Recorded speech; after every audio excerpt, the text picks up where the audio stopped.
Ջոն Բիվեր, Բարի թե Աստված, Գլուխ 11-րդ, Բարի թե օգտակար։ Դուք ասում եք, ինձ թույլատրված է անել ցանկացած բան, բայց ամեն ինչ չէ, որ օգտավետ է։ Կորինթացիների առաջին թուղթ 10:23, New Living թարգմանությունից։ Ամբողջական սրբացումը ոչ միայն էապես կարևոր է որպես երկինք մտնելու պայման, այլ նույնպես անհրաժեշտ է երկրային քրիստոնեական կյանքում առավելագույն արդյունքների հասնելու համար։ Դագան Կլարկ։ Որպես ծառայող, ով հաճախ է քարոզում եւ կիսվում խոսքով, ինձ վրա հատկապես թարմացնող ազդեցություն է գործում Աստծո այլ ծառայողների ուղերձները լսելը։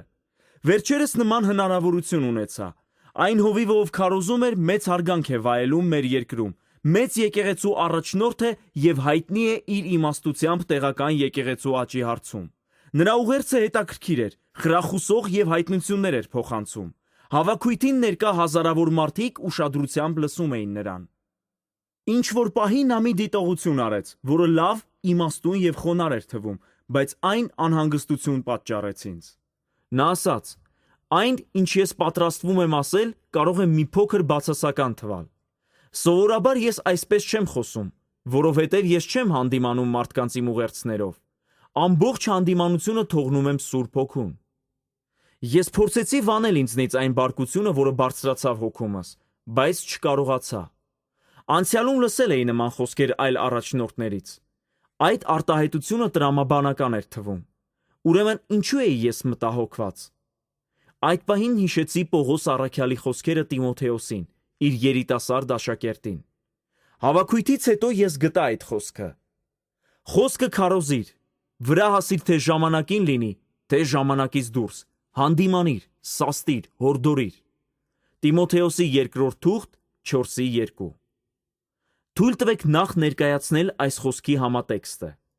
Այն ժամանակ, երբ Պողոսը գրում էր այս նամակը, Տիմոթեոսը Եփեսոսում գտնվող շատ մեծ եկեղեցու հովիվն էր։ Նոր կտակարանի այս գլուխը Պողոսի գրած վերջին խոսքերն են, ոչ միայն իր երիտասարդ աշակերտին, այլև բոլորիս։ Կարծում եմ, նա զգում էր այդ ավարտը եւ շատ զգուշորեն էր ընտրել թե իր թեման, թե բառերը։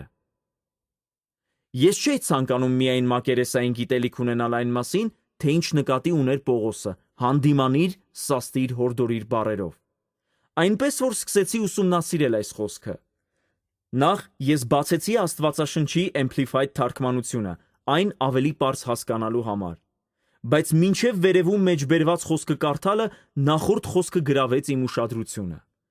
Ես պատվիրում եմ քեզ Աստծո եւ Քրիստոս Հիսուսի ներկայությամբ, ով դատելու է կենդանիներին եւ մեռածներին։ Տիմոթեոսի 2-րդ թուղթ 4:1։ Պատվիրում եմ բառը գրված է գլխատառերով։ Ես չէի սխալվել։ Դա արված էր շեշտադրման համար։ Ես կապվեցի իմ ընկեր Ռիկ Ռենների հետ, ով տարիներ շարունակ հունարենի մասնագետ է, եւ հարցրի այս բառի նշանակությունը։ Ահա նրա պատասխանը։ Հունարենում պատվիրել բառը դիամարտուրոմայն է։ Այն օգտագործվում է, երբ պաշտոնյաները երդում են տալիս պետական ծառայության համար։ Երդումը ընդունող անձնավորությունը մեծ լրջությամբ կանչում է բոլոր աստվածներին հետևելու եւ լսելու համար, իսկ հետո կոչ է անում երդումը տվողին պատասխանատվությամբ կատարել իր գործը եւ հիշել, որ աստվածները հետևում են նրան։ Տիմոթեոսի դեպքում Պողոսը ասում էր շրջասության տեսքով. Ես կանչում եմ Աստծուն, ականատես լինելու, երբ դու ընդունես այն խոսքերը, որոնք ես պատրաստվում եմ ասել քեզ։ Այս բառը խիստ հանդիսավոր էր, եւ այն հասկանալի էր դարձնում Տիմոթեոսին, որ ավելի լավ է ինքը լրջորեն ականջ դներ, որովհետև Աստված անձամբ լսելու եւ հետևելու էր իրեն։ Հենց սա է պատճառը, որ այս խոսքի մնացած մասը դատաստանի մասին է։ Պողոսը ցանկանում էր, որ Տիմոթեոսը հասկանար այն խոսքի լրջությունը, որը պատրաստվում էր ասել, եւ որը իր երիտասարդ աշակերտը լսելու էր։ Պատվիրել բառը մեծ պատասխանատվություն էր խոսքը ստացողի համար։ Պողոսը շատ խիստ էր խոսում այդ երիտասարդի հետ, նաեւ մեզ հետ, ցույց տալով, որ իր պատվերը չպետք է ոչ պարտադիր համարվեր։ Ինչպես նշեց Ռիկը, Պողոսը երդում արեց Տիմոթեոսին Աստծո եւ Հիսուս Քրիստոսի ներկայությամբ։ Այլ կերպ ասած, Աստված դատելու էր Տիմոթեոսին, ինչպես նաև ցանկացած այլ ծառայողի, եթե նա չկատարեր այս հանձնարարությունը։ Ազդարարիր եւ քարոզիր խոսքը։ Պահիր քո հրատապության զգացումը, եղիր հասանելի, մոտ եւ պատրաստ։ Անկախ այն բանից, հնարավորությունը բարենպաստ է թվում, թե ոչ։ Անկախ այն բանից, դա հարմար է, թե անհարմար։ Ցանկալի է, թե անցանկալի։ Դու, որպես խոսքի քարոզիչ, պետք է ցույց տաս մարդկանց, թե ինչ կերպով են նրանց կյանքերը սխալ։ Տիմոթեոսի 2-րդ թուղթ 4:2 Amplified թարգմանությունից։ Ավետարանի ծառայողը պետք է ցույց տա մարդկանց, թե ինչ կերպով են նրանց կյանքերը սխալ։ Շատ տպավորիչ է։ Ես անմիջապես մտածեցի այն ուղերձի մասին, որը լսել էի։ Զարմանալի չէ, որ այդ հովվի արտահայտությունը անհանգստություն պատճառեց ինձ։ Այն լավ էր թվում, բայց ճշմարտությունը չէր։ Թե գիտակցաբար, թե անգիտակցաբար, նա ընտրել էր այն, ինչը լավ է թվում։ Փոխարենը ընտրել այն, ինչն Աստծուց է։ Այդ առաջնորդը դրել էր պատասխանատվությունը Սուրբ Հոգու վրա, այնինչ Պողոսը պարզ ասում է, որ այս հարցում մենք ենք պատասխանատու։ Վերջերս շատ հայտնի հովիվ իր կնոջ հետ հարցազրույցի էր հրավիրված մի միջազգային հաղորդման։ Հաղորդավարը բարձրացրեց սեռական անբարոյության թեման, եւ նրանք պատասխանեցին։ Մենք չէ, որ պետք է ասենք մարդկանց ինչպես ապրել։ Ես գիտեմ, որ այդ զույգը սիրում է մարդկանց։ Նրանք ցանկանում են, որ կորածները լսեն ավետարանը եւ ճանաչեն Հիսուսին։ Նրանք մեծ տեսիլք ունեն։ Իսկապես աներևակայելի կլիներ, եթե բոլոր ծառայողները ունենային նրանց եռանդը եւ վճռականությունը։ Այնուամենայնիվ, հնարավոր է, որ մենք մեր անմիջական պատվերն Աստծուց, որն է ցույց տալ մարդկանց, թե ինչ կերպով են նրանց կյանքերը սխալ, փոխարինում ենք մեր բարի փիլիսոփայությամբ, որն է չասել մարդկանց, թե ինչպես նրանք պետք է ապրեն։ Միթե առաքյալները օգտագործում էին այս մարտավարությունը։ Մեկ անգամ Պողոս առաքյալը հայտարարեց իր մարտավարությունը մի չփրկված թագավորի։ Այսպիսով, Ագրիպաս թագավոր, ես հնազանդվեցի այդ տեսիլքին երկնքից։ Ես քարոզեցի նախ նրանց, ովքեր Դամասկոսում էին, հետո նրանց, ովքեր Երուսաղեմում եւ ամբողջ Հուդայում էին, եւ նույնպես հեթանոսներին, որ բոլորը պետք է ապաշխարեն իրենց մեղքերից եւ դառնան Աստծուն,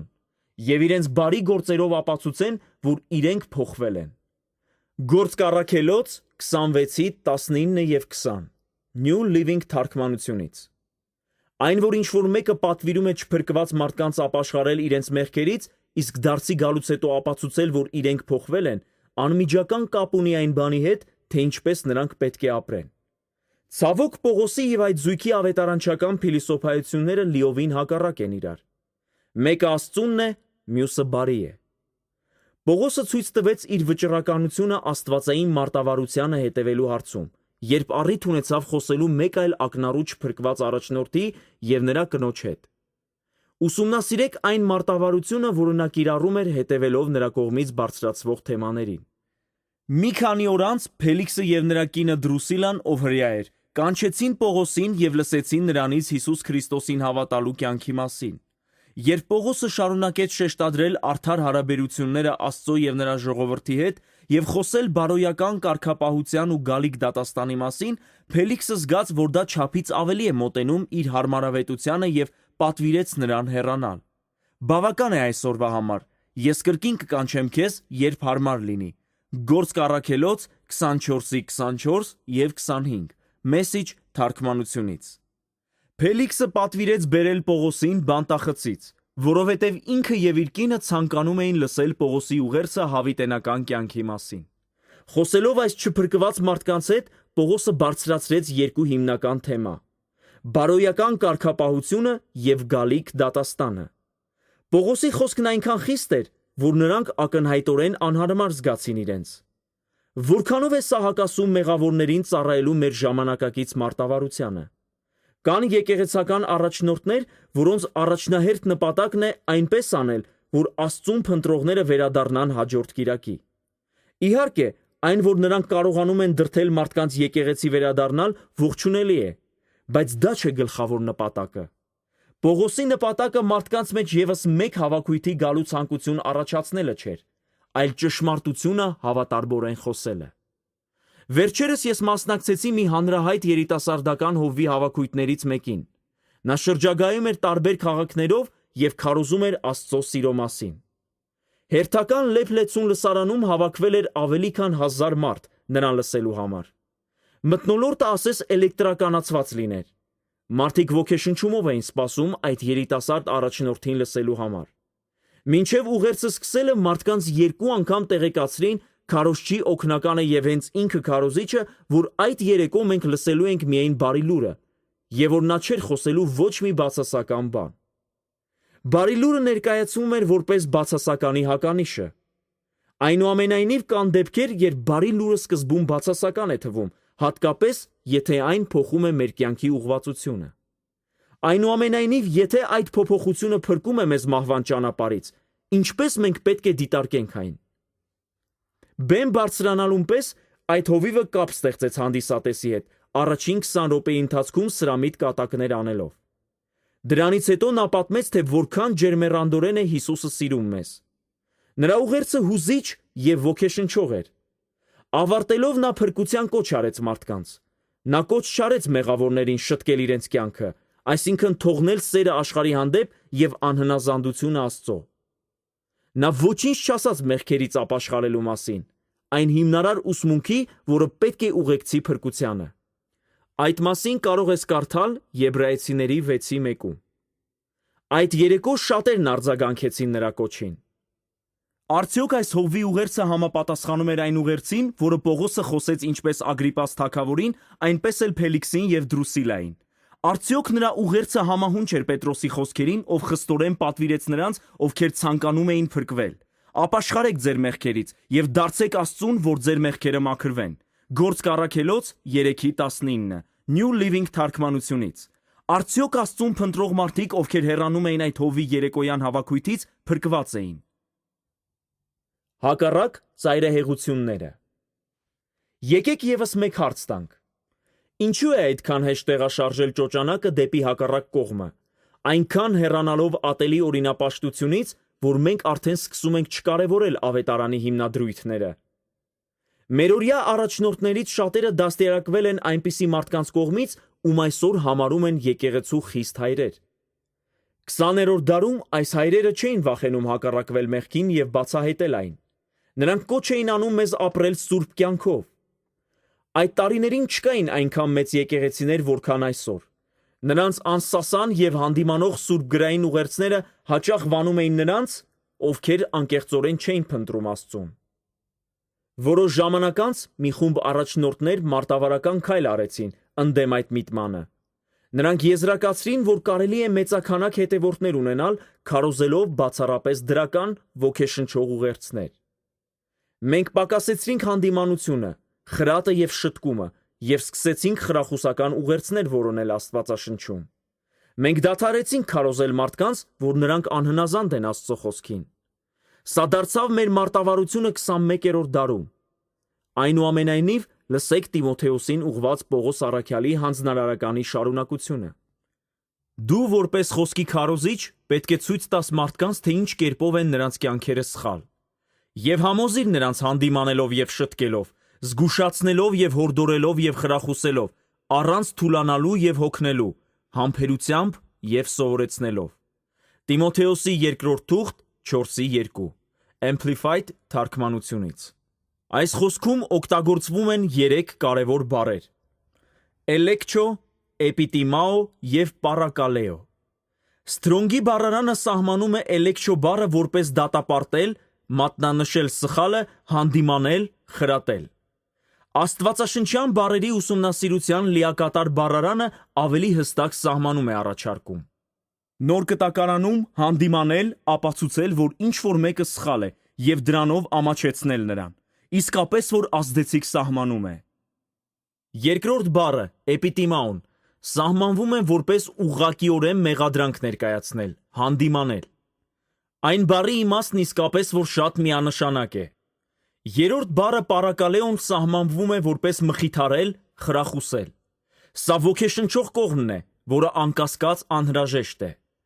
Եթե անդրադառնանք առաջին 2 բառերին, կտեսնենք, որ Պողոսը պատվիրեց ծառայողներին քարոզել այնպիսի ուղերձներ, որոնք մեղադրում են հանցանքի մեջ, հանդիմանում, խրատում, մատնանշում սխալը եւ ապացուցում են ինչ-որ մեկի սխալը։ Այս բառերի սահմանումը դրդում է մեզ վիճարկել այն մեթոդները, որոնք կիրառվում են ժամանակակից արևմտյան եկեղեցիներին առաջնորդելու համար։ Արդյոք այս ժամանակակից մարտավարությունն Աստծո իմաստությունն է, թե բարու իմաստությունը։ Որպես լրիվ ժամանակվա ծառայող, ով ավելի քան 25 տարի է քարոզում է համաժողովներում և եկեղեցիներում, ես կարող եմ ասել, որ մենք շեղվել ենք դեպի բարին։ Այս մասին կարող եմ կիսվել անթիվ պատմություններով, բայց թույլ տվեք ավելացնել ընդամենը մեկը։ Ինձ խնդրեցին քարոզել Միացյալ Նահանգների հյուսիս-արևմուտքում գտնվող մի շատ մեծ եկեղեցում։ Ես հավանությամբ էի վերաբերվում այդ եկեղեցու առաջնորդին և նրա կատարած աշխատանքին ու անհամբեր սպասում էի այն ժամանակվան, որ անցկացնելու էի այդ մարդու, նրա կնոջ, ծառայողական թիմի և եկեղեցու հետ։ Միջոցառումից մի քանի շաբաթ առաջ էլեկտրոնային նամակ ստացա այդ հովվից, որում գրված էր. «Ջոն, մենք անհամբեր սպասում ենք քո գալուն և այն խոսքին, որը ուղղելու ես մեր եկեղեցուն։ Քանի որ դու դեռ պատրաստում ես քո ուղերձները, լավ կլիներ, որ պատմեի քեզ մեր եկեղեցու մշակույթի մասին։ Մենք դրական եկեղեցի ենք։ Մեր անդամները սովոր չեն բացասական ուղերձներ լսելուն։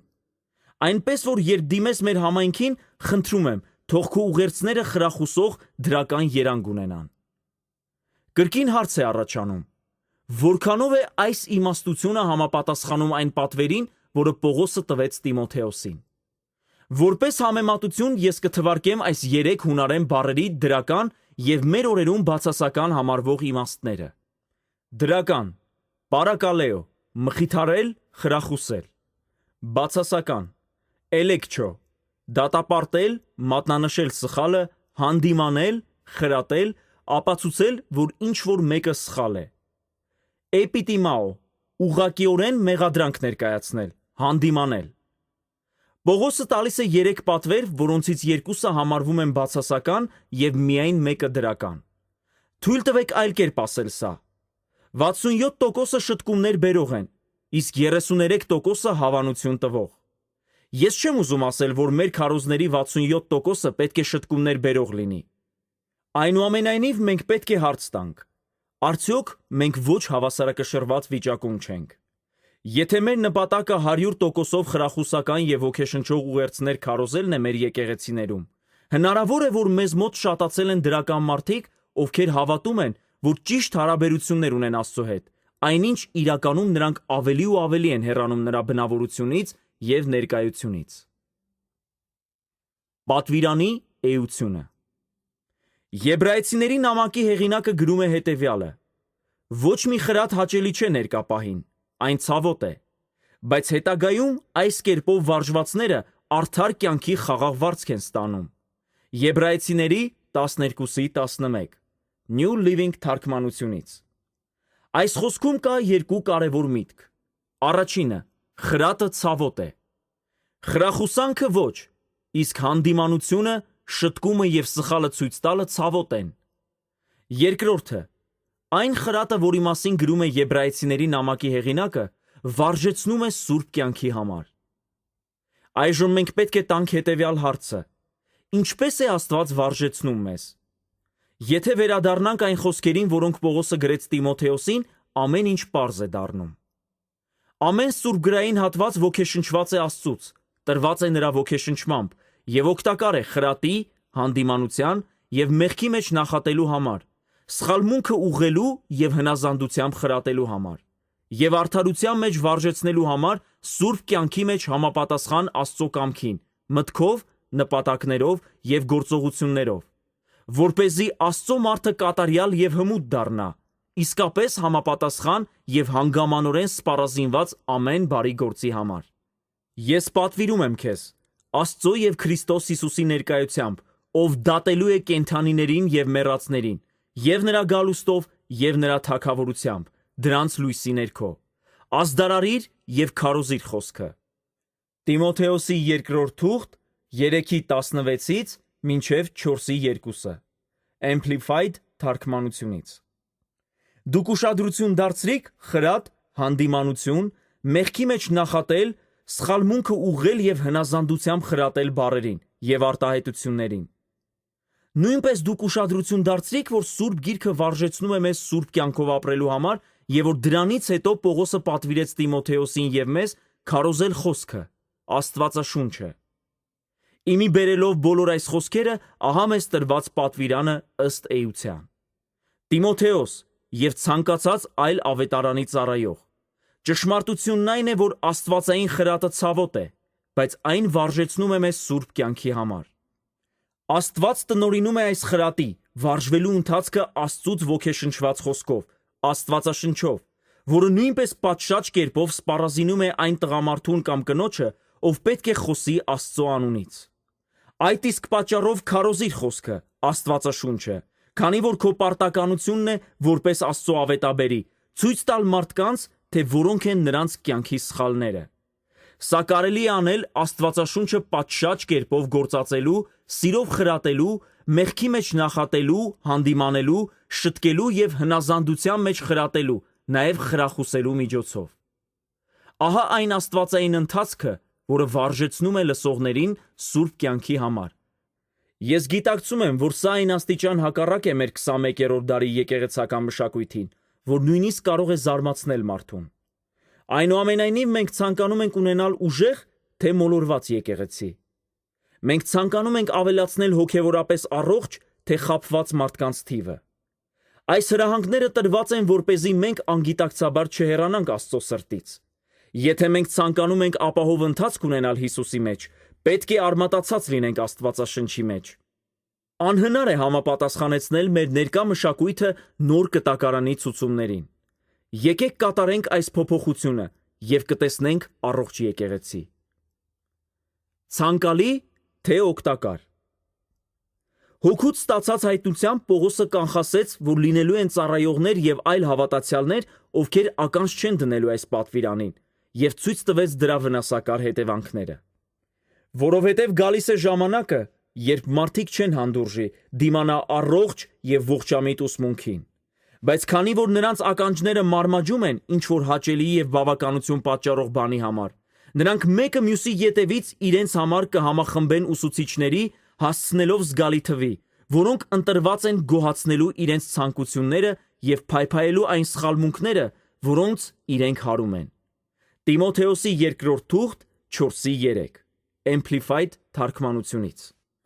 Բարի գալուստ այդ ժամանակը, եկեք հարցնենք, թե ինչն է ավելի ցանկալի՝ խրախուսական, ուրախ, դրական եւ թեթև ուղերձները, թե այնպիսիք, որոնք զգուշացում, հանդիմանություն, շտկում եւ խրատ են պարունակում, նաեւ ցույց են տալիս մարդկանց սխալները։ Բոլորը, ներառյալ ես, կգերադասեին առաջին տեսակի ուղերձ լսել։ Ես դրական մարդ եմ եւ բնականորեն հակված եմ լավատեսական ուղերձների։ Ընտրություն ունենալու դեպքում ցանկացած մարդ միևնույն կերպով կվարվեր։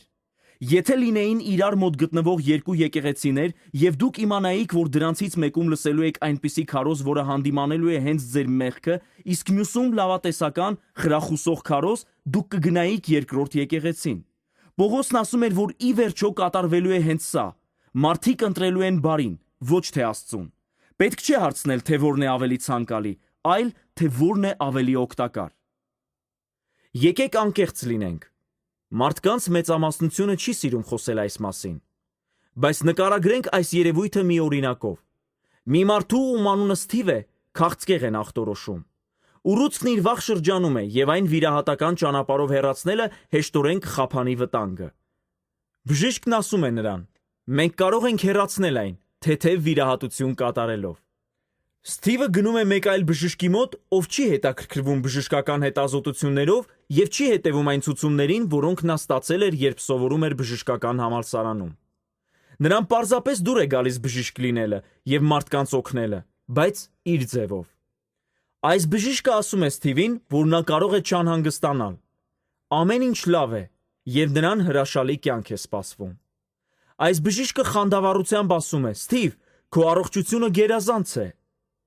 Սթիվը թեթևացած հեռանում է երկրորդ բժշկից։ Նա մտածում է. որքան լավ բժիշկ է, նա լավ խոսեց իմ մասին։ Ես այնքան խրախուսված եմ։ Նա նույնիսկ մի փոքր բարկացած է առաջին բժշկի վրա, քանի որ նա շատ բացասական էր տրամադրված եւ խնդրում էր նրան այնպիսի բան անել, ինչը անհարմար, ցավոտ եւ ծախսատար էր լինելու։ Նա ասել էր Սթիվին, որ նրա վիճակը լուրջ է։ Նա չափազանց ուղիղ էր խոսել եւ բոլորովին չէր խրախուսել Սթիվին։ Շնորհիվ երկրորդ տարբերակի Սթիվը համոզված է, որ իրեն ոչինչ չի սպառնում։ Այնուամենայնիվ 2 տարի անց Սթիվի վիճակը կտրուկ վատթարանում է, եւ նրան ընդամենը մի քանի շաբաթվա կյանք են խոստանում, որովհետեւ այն փոքրիկ ուռուցքը աճել է վերածվելով իրական սպառնալիքի։ Այն թափանցել է մարմնի շատ կենսականորեն կարևոր օրգաններ։ Այժմ ոչ մի բուժում չի օգնի Սթիվին։ 2 տարի առաջ ավելի հեշտ էր լսել դրականորեն տրամադրված բժշկին, բայց ինչն էր ավելի անհրաժեշտ այդ ժամանակ՝ ճշմարտությունը, թե շողոքորթությունը, իրավիճակը շտկող միջոցներ, թե դրական խոսքեր։ Սթիվին ասել էին, որ նա առողջ էր, այնինչ հիվանդ էր, եւ արդեն շատ ուշ է։ Երանի այն ժամանակ նա լսեր ճշմարտությունը։ Հնարավոր էր արդյոք, որ արևմուտքի եկեղեցին հոգևորապես նույն վիճակում է, թե ծառայողները, թե եկեղեցիների անդամները։ Իսրայելի պատմության մեջ կար մի ժամանակ, երբ կրոնական առաջնորդների ծառայությունը բաղկացած էր բացառապես դրական ուղերձներից։ Նրանք խուսափում էին առերեսումներից, եւ նրանց քարոզները միայն լավատեսական էին։ Աստված ցույց տվեց, թե ինչպես է վերաբերվում նման մոտեցմանը։ Նրանք մակերեսային բուժումներ են առաջարկում իմ ժողովրդի մահացու վերքի համար։ Նրանք հավաստիացնում են, որ խաղաղություն է, այնինչ խաղաղություն չկա։ Երեմիայի 8:11 New Living թարգմանությունից։ Հետաքրքրական է, որ նրանց քարոզած ուղերձը ըստ էության ոչնչով չէր տարբերվում այն խորհրդից, որը երկրորդ բժիշկը տվեց Սթիվին։ Ինձ դուր չեն գալիս նրա քարոզները։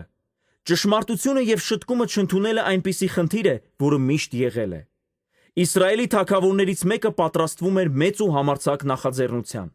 Նա կանչեց հարյուրավոր հոգևոր խորհրդականների եւ հարցրեց, թե արդյոք իր ծրագրերը հաջողությամբ են պսակվելու։ Այս խորհրդականները թագավորին ճշմարտությունն ասելու մեծ հնարավորություն ունեին, բայց յուրաքանչյուրը պատասխանեց. «Այո, դու հաջողություն կունենաս»։ Նրանք շարունակեցին կանխասել, թե ինչ բարիքներով էր պսակվելու թագավորի նախաձեռնությունը։ Հուդայի թագավորը, ում սիրտը զգայուն էր Աստծո հանդեպ, նույնպես ներկա էր։ Նա ցանկանում էր լսել ճշմարտությունը, իրավիճակը իրապես զանազանելու համար։ Նա չզգաց Աստծո ձայնը, թեև բոլոր հոգևոր խորհրդականները նույնն էին կրկնում։ Նա դեռ սպասում էր այն խոսքին, որին իր սիրտը կարձագանքեր։ Ի վերջո Հուդայի թագավորը հարցրեց Իսրայելի առաջնորդին. «Դու չունես այլ խորհրդականներ, որոնք ճշմարտապես մարգարեանում են»։ Իսրայելի թագավորը պատասխանեց. «Իրականում մնացել է մեկ այդպիսի մարդ, բայց ես ատում եմ նրան։ Նա երբեք ոչ մի լավ բան չի քարոզում ինձ համար, միայն կործանում, կործանում, կործանում»։ Թագավորաց 3-րդ գիրք 22:8 Մեսիջ թարգմանությունից։ Բայց եւ այնպես իր համախոհին հաճեցնելու համար Իսրայելի թագավորը պահանջեց, որ այդ բացասական խորհրդականին արքունիք բերեն։ Այդ մարգարեի անունը Միքիա էր, եւ թագավորի սուրհանդակը, ով գտավ նրան, ասաց. «Լսիր, մնացած բոլոր մարգարեները մեկ մարդու պես հաջողություն են կանխասում թագավորի համար։ Թող որ քո խոսքն էլ համաձայն լինի նրանց խոսքին, խոսիր բարեհաճությամբ»։ Թագավորաց 3-րդ գիրք 22:13 New International թարգմանությունից։ Միքիան պատասխանեց. «Կենթանի է Տերը, ես կասեմ միայն, ինչ որ Տերը պատվիրի ինձ ասել»։ Թագավորաց 3-րդ գիրք 22:14 New Living թարգմանությունից։ Նա այդպես էլ վարվեց։ Նրա խոսքը շտկում էր պահանջում, եւ այն բարկացրեց թագավորին։ Այնուամենայնիվ պարզվեց, որ բոլոր դրական խորհրդականները սխալ էին խոսել թագավորի նախաձեռնության արդյունքի մասին, իսկ Միքիան ճիշտ էր։ Որտեղ են Միքիայի պես խորհրդականներն ու ծառայողներն այսօր։ Ինչու մենք ավելի հաճախ չենք լսում նրանց պաշտպանող հանդիմանությունները եւ զգուշացումները։ Ինչու նրանց գրքերը, որոնք մեզ սուրբ ապրելու կոչ են անում, հանրաճանաչ չեն դառնում։ Ինչու այդ մարդիկ համաժողովներին հրավիրվող ամենահայտնի քարոզիչները չեն։ Ինչու նրանք ամենից շատ դիտվող ծառայողները չեն YouTube-ում։ Աստված Պողոս առաքյալի միջոցով պարզորեն փոխանցեց իր հրահանգները մարդկանց առաջնորդելու մասին, սակայն մենք այլ կերպ ենք սովորեցնում։ Մի անգամ ճաշում էի մի շատ հայտնի հովվի հետ, ով ասաց ինձ. «Ջոն, եթե նայես այն հովիվների մեծամասնությանը, ովքեր հաջողակ եկեղեցիներ ունեն մեր երկրում, նրանց քարոզների թեման հույսը, շնորհքը եւ խրախուսանքն են»։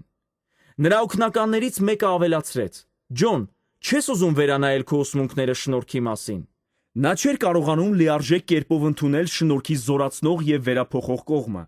Անկասկած, մենք հույսի եւ խրախուսանքի կարիք ունենք, բայց մեզ նույնպես անհրաժեշտ է շտկում, խրատ եւ հանդիմանություն։ Հենց սա Պողոսը պատվիրեց Տիմոթեոսին։ Ինչու մենք պետք է տեղաշարժենք ճոճանակը դեպի հակառակ կողմը։ Ինչու անպայման պետք է երկու ծայրահեղություններից մեկում լինենք։ Եկեք տանք մարդկանց այն ամենը, ինչի մասին Պողոսը ասաց Տիմոթեոսին։ Գլխավոր բաղադրիչը։ Թույլ տվեք մեկ այլ օրինակ բերել։ Օգտագործված մեքենաներ վաճառող խորամանկ եւ կեղծավոր գործակալը միշտ կասի ձեզ այն, ինչ դուք ուզում եք լսել։ Նա կժպտա, կծիծաղի ձեզ հետ, կհավաստիացնի, որ դուք հրաշալի անձնավորություն եք եւ շատ խելամիտ եք, քանի որ ընտրեցիք նրա մոտ եղած ամենալավ մեքենան։ Դուք կարող եք մտածել. նույնիսկ կինս այսպես չի խրախուսում ինձ։ Պատճառն այն է, որ ձեր կինը սիրում է ձեզ, իսկ այդ մարդը շողոքորթում է, որպեսզի փող ստանա ձեզնից։ Այսպիսով մենք տեսնում ենք մեր ուղերձները կառուցելու գլխավոր բաղադրիչը՝ սերը։ Քրիստոսի մարմնում մեր ուղերձները պետք է պարուրված լինեն սիրով եւ բխեն գթառած սրտից։ Մեկ անգամ մի երիտասարդ հավաքույթից հետո մոտեցավ իմ գրքերի վաճառքի սեղանին։ Նա ժպտալով ասաց. Ես կանչված եմ, որ մարգարեաբար շտկում բերեմ եկեղեցում, ինչպես եւ դուք։ Ես անհանգստություն զգացի նրա խոսելաձևից։ Զգացի, որ մարդկանց կշտամբելու ցանկությունը նրանում ավելին էր, քան անկեղծ մտահոգությունը նրանց մասին։ Ուզում ես իմանալ մարգարեանալու գաղտնիքը, հարցրի նրան։ Նրա երեսը պայծառացավ։ Նա պատրաստվեց խորհուրդ ստանալու հաջողակ ծառայության համար։ Ամբողջ ընթացքում, երբ դու հանդիմանական ուղերձ ես քարոզում կամ կոչ ես անում մարդկանց, ասացի ես, դու պետք է ամբողջ սրտով սիրես նրանց, ում դիմում ես։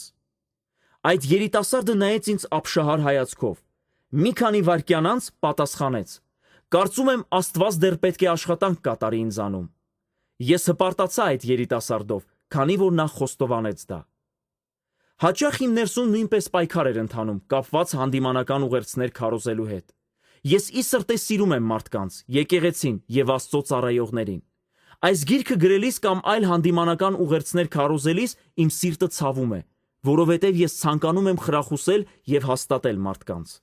Բայց մյուս կողմից ես գիտեմ, որ սերը չի շողոքորթում, այն խոսում է ճշմարտությունը։ Սերը խոսում է այն, ինչ անհրաժեշտ է իր ունկնդիրներին հոգևորապես առողջ դարձնելու համար։ Պողոսը գրում է, որ մենք պետք է խոսենք ճշմարտությունը սիրով։ Այդ դեպքում հավատացյալները հոգևորապես կաճեն եւ կհասունանան Քրիստոսում։ Այդ մասին կարող ես կարդալ Եփեսացիների 4:15-ում։ Եղել են ծառայողներ, ովքեր հռչակել են հանդիմանական ուղերձներ եւ շեշտադրել են սրբությունը լցված բարկությամբ։ Նրանք ունեցել են քիչ կամ գրեթե ոչ մի գթասրտություն այն մարդկանց հանդեպ, որոնց քարոզել են։ Սա ողբերգական է եւ շատ ծանր հետևանքներ ունի։ Բոլորս պետք է դրդվենք, շարժվենք եւ նույնիսկ կլանված լինենք սիրով այն մարդկանց հանդեպ, ում քարոզում ենք, կամ ընդհանրապես չպետք է խոսենք։